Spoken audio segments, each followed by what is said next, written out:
इस मुश्किलों और हालात में समाज को इन हालातों से निकालने का प्रयास करें।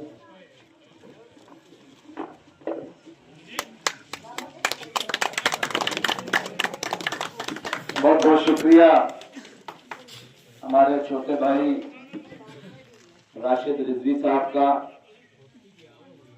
कि जिन्होंने इतनी खूबसूरत ये महफिल सजाई है और दिल से। लिहाजा मैंने यकीन दिलाना चाहता हूं कि जितने दिल से आपने महफिल सजाई है, 27 में बहन जी आ रही हैं और जब 27 में बहन जी लखनऊ में आएंगी तो उसी 27 में बहन जी यहां भी आएंगी।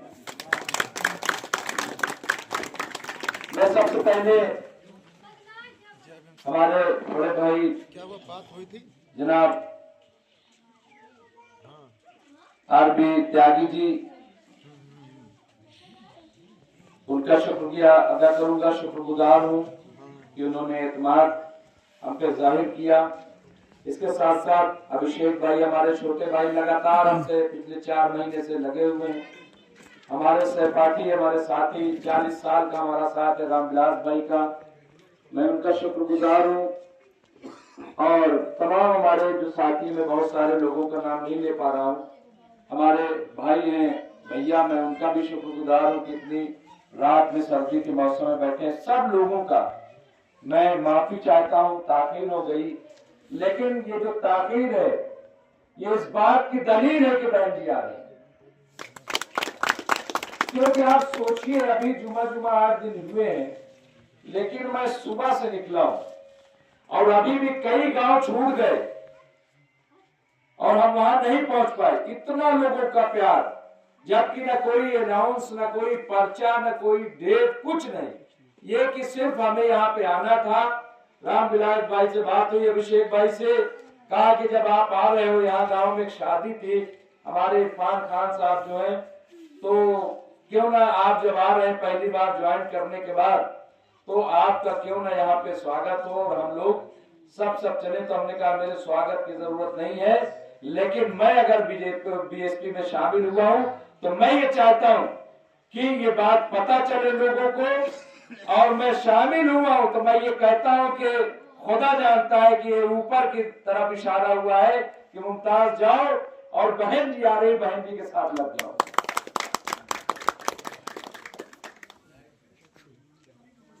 मैं वैसे तो आप सब जो लोग टीवी देखते हैं मुझे सुनते रहते हैं, मैं बहुत बेबाकी से बोलता हूं और मैं हक के लिए मैं कहता हूं, जब लोग कुछ डर जाते, इतना तेज क्यों बोलते हो बीजेपी को?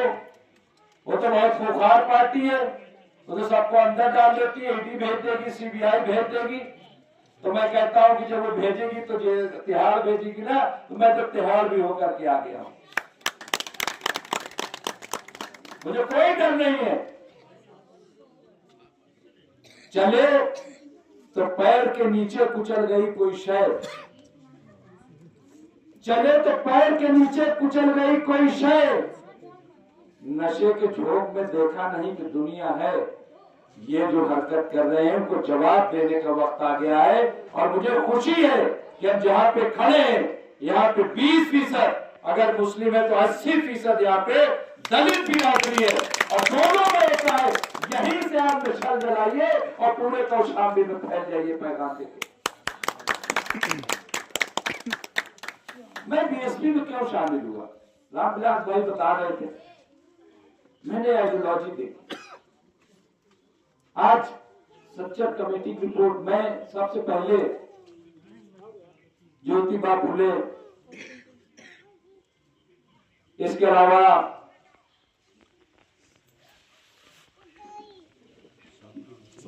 सावित्रीबाई फुले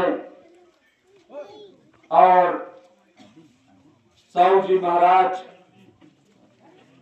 और सबसे जो अजीम कि जिनकी बुनियाद पे हम टीवी पे बोलते हैं, हम कहीं भी खड़े होकर अपना हाथ मांगते हैं। मैं मुस्लिम बिरादरी की बात करता हूं, मैं कहता हूं फख्र से, जब हम पे कोई यहाँ उंगली उठाता है, आर्टिकल 25 की बात करता हूं कि हमें मजहब की आजादी मिली है संविधान में, हम कहते हैं आर्टिकल 19 की कि हमें आजादी मिली है, हमसे कोई कुछ थोप नहीं सकता। जब हम इंस्टीट्यूशन की बात करते हैं, जब हम अपने इदारे मदरसों की बात करते हैं, तो आर्टिकल 29 की बात करते हैं, आर्टिकल 30 की बात करते हैं। ये उसी आइन ने, उसी संविधान ने दिया है। लेकिन सोचिए कि मिला कैसे, ये मिला कैसे? ये डॉक्टर भीमराव अंबेडकर जी ने जो संविधान बनाया 26 जनवरी 1950 के, ये उसकी वजह से है। मैं कहता हूं कि सिर्फ दलित पे नहीं, मुसलमानों पे बड़ा एहसान है। इतना खूबसूरत संविधान मिला, लेकिन इसके बावजूद जब सच्चर कमेटी की रिपोर्ट आती है तो उसमें कहा जाता है कि आज मुसलमानों की हालत दलितों से बदतर हो गई। तो बताओ किसने ये किया? ये जिन लोगों ने किया उनको जवाब देने का वक्त है। और मैं कहता हूं कि जो लोग जमींदार हैं या रहे हैं, आज जाकर के गांव गांव देखे, मेरे सामने तो बहुत लोग हैं, आज उसकी हालत भैया जी बताइए क्या है। अगर मैं गलत कर रहा हूं, लेकिन माफ कीजिएगा, यहीं तक आपकी जिंदगी नहीं रुकेगी। अगर आज आप नहीं समझे और उसी गुरूर और उसी तकब्बुर में रहे, तो आने वाले दिनों में उससे भी बदतर हो जाएगी और कोई पूछने वाला नहीं होगा। आपके घरों में बुलडोजर चलेंगे, मैं बता रहा हूं साफ साफ, आपके घरों में बुलडोजर चलेंगे। मैं बिल्कुल साफ साफ कह रहा हूं, और ये बात मैं जाकर के टीवी पे कहता हूं। इसलिए मैं कह रहा हूं कि इस वक्त बहुत जरूरी है। आप देखिए कि न बुलेट न बुलडोजर 2007 से 2012 तक, 2007 से 2012 तक बहन जी की सरकार रही। न बुलेट न बुलडोजर, न बुलेट न बुलडोजर, लेकिन जितने माफिया थे सब अंदर थे, और कोई डीएम और एसपी ज्यादती नहीं कर सकता था। एक भी फसाद नहीं हुआ। आप जाकर के पता कर लीजिए। उर्दू, अरबी, फारसी यूनिवर्सिटी लखनऊ में जो आज बनी है, बहन जी ने देने काम किया। अल्पसंख्यक आयोग उत्तर प्रदेश, अगर किसी ने दिया है तो वो बहन जी ने दिया है। आप जाकर के पता कर लीजिए कि अल्पसंख्यक आयोग किसने बनाया। वक्फ बोर्ड, शिया सुन्नी वक्फ बोर्ड, अगर किसी ने देने का काम किया, उसको बढ़ाया, ठीक से किया है, तो ये बहन जी के देने का। इसके अलावा मैं आपको बता रहा हूं, 100 मदरसे, आइनल मदरसे पूरे हिंदुस्तान में, ये तारीख है त्यागी जी। 100 मदरसे एक साथ अगर उसे सरकारी बनाया, ऐड दी है, यानी जिन मदरसे के टीचर को 500 रुपया मिलता था, बहन जी ने उसको ऐड देना शुरू किया और वो 25,000 एक मौलवी को सैलरी मिलने लगी। ये वो बनाया बहन जी। और इस तरह के 100 काम मैं गिनवा सकता हूं, लेकिन कुछ लोग आते हैं हमारे बीच में।